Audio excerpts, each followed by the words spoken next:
Hello everyone, welcome to my channel DP Edutaria. जैसा कि आप देख रहे हैं डीपी एडुटेरिया के ऊपर, इस चैनल के ऊपर मैं आपको मेंटल एबिलिटी और मैथमेटिक्स नवोदय एग्जाम की तैयारी करवा रहा हूं, जिसमें आपने लास्ट प्रीवियस वीडियोस के अंदर लास्ट पार्ट में fraction, decimal, time and work इस टाइप के सभी एलसीएम, एचसीएफ सभी कॉन्सेप्ट बेस्ड क्वेश्चन को सॉल्व होते देखा, मैंने सॉल्व करवाए, जो कि बहुत ही परीक्षा के लिहाज से महत्वपूर्ण है। एक एक क्वेश्चन बहुत ही क्वालिटी वाला लिया है। अब जो है इस पार्ट के अंदर अभी जो शेष क्वेश्चंस बचे हैं उसको पूरा करते हैं। फ्रैक्शन के, डेसिमल के और मिले जुले स्वरूप के सवाल हैं ये सब।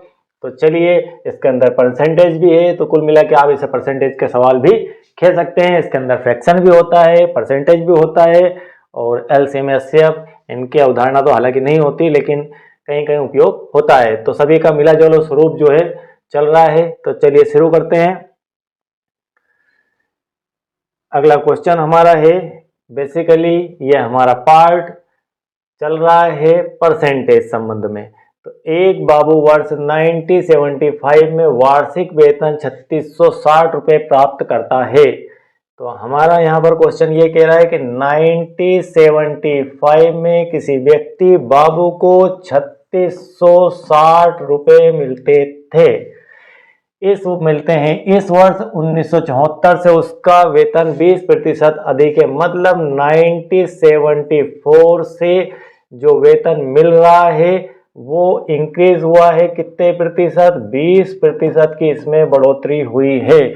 1974 से 1975 के वेतन में 20% की वृद्धि हुई है। तो 1974 को उसका वेतन क्या था, हमें यह बताना है। तो हम यहाँ पर बेस मान लेते हैं कि मान लीजिए कि यहाँ पर जो हमने पहले आपके परसेंटेज के बेसिक में, फ्रैक्शन के बेसिक में बताया था कि हमें परसेंटेज बढ़ाना या घटाना है, तो उसके लिए जो भी बेस के ऊपर बढ़ाएंगे घटाएंगे, जिस भी बेस के ऊपर प्लस माइनस होगा उसे हम 100% मानेंगे। मान लीजिए कि यहाँ वेतन 100% था, मान लीजिए कि यहाँ वेतन 100% था। 100% से यहाँ बढ़कर ये हो गया 120% वेतन, क्योंकि वो कह रहा है कि 20% का इजाफा इन्होंने कर दिया 1974 से 75 में, अगले साल में, एक साल में। तो 120%, तो 120% में यह संख्या होती है। तो हम यहाँ पर निकाल लेते हैं कि कौन सी संख्या का 120% 3660 होगा। हमारा आंसर आ जाएगा। तो 1 से गुणित 120 बटे 100 बराबर 3660। x की वैल्यू फाइंड करना। x बराबर 3660 इंटू 100 अपान में ये चला जाएगा 120। इसको काट देते हैं 0 से, ये कट गया 2 से आपका 6 बार, ये 2 से कट गया आपका 5 बार। 6 से इसे काट देते हैं, 6 6 36, 6 कम 6 और 0 और 610 का अब हमारे पास आ गया 610 गुणित 5, इसका गुणा कर देते हैं। तो 6 5 30, 3000 तो एक हो गया और 10 3050, 3050 उसका कुल वेतन है। ठीक है, था यहाँ पर उसका वेतन था 3050, जिसका जो है 20% बढ़ने के बाद 3660 रुपये हो जाता है। तो यह हमारा मूल कॉन्सेप्ट है। अब इसके इतना तो सॉल्यूशन करना है, इसके लिए कुछ फास्ट भी हमें सोचना है कि कौन सी संख्या डायरेक्ट उसको यहाँ पर लेके आओ, बेस बना के कि वो संख्या 100% है। 100% पे हमने 20 की वृद्धि करी 3660, तो कौन सी संख्या का 120% 3660 है? फटाफट, और 4 ऑप्शन दिए रहेंगे, 4 ऑप्शन में से आपको देखना है। अगर 3000 के करीब वाला कोई ऑप्शन हो तो समझ लीजिए कि इस ऑप्शन पे आंख बंद करके टिक लगा दो, क्योंकि 20% उससे जो है कम रहेगा, वो थोड़ा कम रहेगा वेतन उसका, तो क्योंकि वृद्धि 20% हुई 120 में है, तो उसका 100 निकालना हमें। तो चलिए इस टाइप का कुछ और क्वेश्चन देखते हैं हम, जो कि आपके एग्जाम के लिहाज से महत्वपूर्ण है। वो क्वेश्चन है, ये क्वेश्चन मैंने जो है बहुत ही महत्वपूर्ण छांट के निकाले हैं। एक वस्तु का मूल्य 20% कम हो गया। यदि वस्तु का मूल्य, यहाँ पर मूल्य लिखा है, अब मूल्य है वो, अब मूल्य 400 हो तो वस्तु का प्रारंभिक मूल्य क्या था?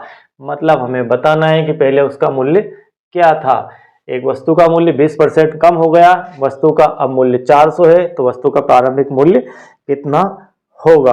तो हमें पहले का मूल्य बताना है, तो 20% कम होने के बाद में मान लीजिए कि पहले प्रारंभिक मूल्य, मान लीजिए कि प्रारंभिक मूल्य 100% था, क्योंकि हमने सीखा है कि जिस बेस के ऊपर सवाल चलाना है उस पे प्लस माइनस जिस बेस पे होना है उसको 100% मानेंगे। प्रारंभिक मूल्य मैंने मान लिया 100%, क्योंकि 100 के ऊपर ही प्लस माइनस हो रहा है, 20% कम हो गया। तो कम होने के बाद बचा कितना, 80% बचा। वस्तु का मूल्य 20% कम हो गया, मतलब अब जो वस्तु की कीमत बची वो 80% में बचा है 400। तो हमें यहां देखना उसका 100 कितना होगा, तो वह जो है संख्या क्या होगी, तो कौन सी संख्या का 80% 400 है, हम ये देखेंगे। तो x बराबर, ये आपको जमाना आना चाहिए, गुणित बराबर 400। तो x की वैल्यू फाइंड करना है, 400 गुणित 100 बटे 80, एक जीरो से एक जीरो, 8 से 8 पंजे 40, 50 बार 10 का गुणा कर दिया, तो ये आ गई आपके पास संख्या 500। वह राशि 500 है जिसमें 20% की कमी करने पर 400 बचता है। तो सीधी सी बात है, 500 का 20% कितना होता है, 100 होता है, 500 का 10% 50 होता है, तो 50 और 50 100% 20 की कमी कर देंगे या 100 घटा देंगे 400 में से, 500 में से, तो आपके पास 400 आ जाएगा। इस टाइप के और भी क्वेश्चंस देखते हैं, चलिए थोड़ा और अभ्यास हो जाएगा, और क्वेश्चन भी बहुत ही महत्वपूर्ण है, एक बार इस टाइप के क्वेश्चन आप रिवाइज कीजिए। अब आपका जो है क्वेश्चन है इसी टाइप से बना हुआ है, लेकिन थोड़ा डिफरेंट है। एक आदमी अपने वेतन का 20% बचाता है, वह एक महीने में 50 रुपए बचाता है। अब यहाँ क्लियर हो गया, अपने वेतन का 20% बचाता है, 20% बचा रहा है, तो एक महीने में 50 बचा रहा है, मतलब वो जो 20% है वो सीधे सीधे 50 रुपए है। तो उसका वेतन क्या है, आपको यहाँ पर 20% का मतलब है 50 रुपए, 50 रुपए है। यदि वह एक महीने में 50 बचाता है, मतलब 20% बचा रहा है, 20% उसका 50 है, तो उसका वेतन क्या होगा, 20% 50 है, तो 100% कितना होगा, हम इसमें 5 का गुणा कर देते हैं, तो यहाँ हो जाएगा 100%। ऐसे ही मैं इसमें का 5 का गुणा कर देता हूं, तो यह हो जाएगा 250। तो सीधे सीधे आप लिख सकते हैं कि उसका जो वेतन है वो 250 रुपए होगा। इस टाइप से आप फास्ट तरीके से कॉन्सेप्ट अगर याद है आपको, तो आप क्वेश्चन का सलूशन कर सकते हैं। तो अब आपका उसका वेतन क्या है, तो उसका वेतन 250 है। आप इसकी समीक्षा करके देख सकते हैं एक बार कि 250 उसका वेतन था, उसमें से वो 20% बचा रहा है, मतलब 250 क्या 20% बनता है, 50 रुपए बनता है, तो 50 लिखा हुआ है, तो उसका वेतन 250 था। चलिए आगे बढ़ते हैं इस क्वेश्चन के बाद। नेक्स्ट क्वेश्चन हमारा, ये भी बहुत बढ़िया प्रश्न है।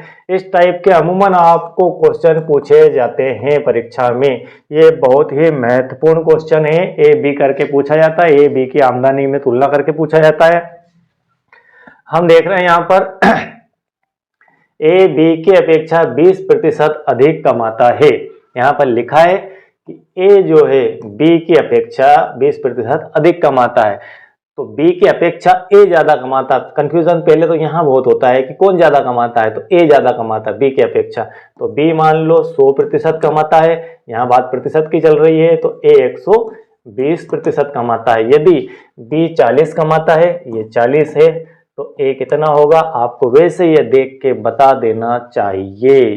4 दूना 8 रुपए इसमें ज्यादा हो जाएंगे, आपको निकालेंगे, क्योंकि कमाई का बेस हमारा बी है, बी 40 रुपए कमाता है, तो 40 का 120% कितना होगा, तो 40 का 120 बटे 100 कितना, 0 से 0 कट गई, 0 से 0 बार चुका 48, मतलब वो संख्या हमारी आ गई